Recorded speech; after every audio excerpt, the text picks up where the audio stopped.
Magsaya muna sana ako sa o gabi hindi na influencer o sikat na mga vlogger.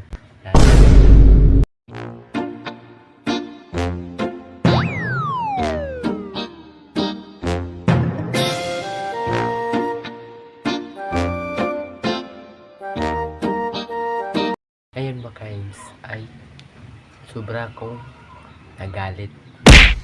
Sobra akong nagalit kasi ang kwento na ito mga ka-Ems, ang kwento ito mga ka-Ems ay pupunta ako ng, alam nyo mga ka-Ems kung saan ako pupunta. Pupunta ako ng beach sana. Kasi rest day ko ngayon sa trabaho. Magsaya muna sana ako sa beach. Oh my God! Driver ko na ito mga ka-Ems. Alam nyo mga ka-Ems, ano yung alibay niya? Anong alibay ng aking driver? Sabi niya, sabihan kong driver ko, gigising ka ng maaga para makagising ka ng maaga. Kasi punta tayo ng beach. Kasi rest day ko bukas. Mamasyal tayo. Sinabihan ko mga ka-Ems. Ang ginawa ng loko mga ka-Ems, buong gabi hindi natulog. Gago! Tanga! Inutil! Tarantado! Buong gabi hindi natulog. Kasi ang ginagawa niya mga ka-Ems,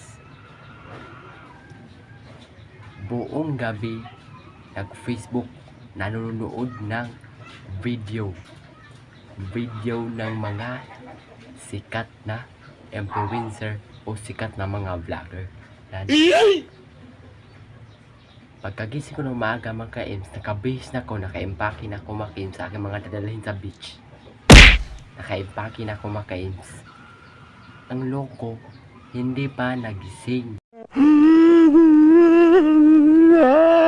Naunahan ko pa sa pagkagising. Wala talagang magandang ginagawa itong driver na to. Sinabihan ko mga ka-Ems, gising na kasi meron tayong lakad. Ang sabi niya mga ka-Ems, paano masabi? may lakad pala tayo ngayon. Sabi ko, sinabihan na kita kahapon na gigising ka ng maaga kasi pupunta tayo ng beach ngayon.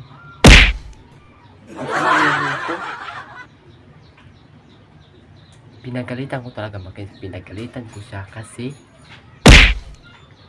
hindi siya gumising. Ang ginawa ko mga ka-Ems, inalis ko siya sa pagiging driver ko mga ka-Ems.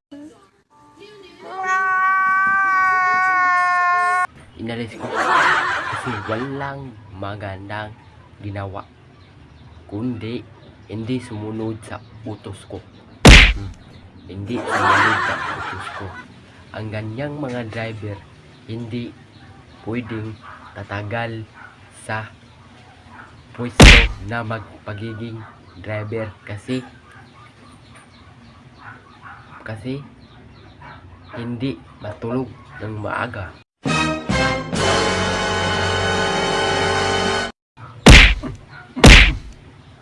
Wow!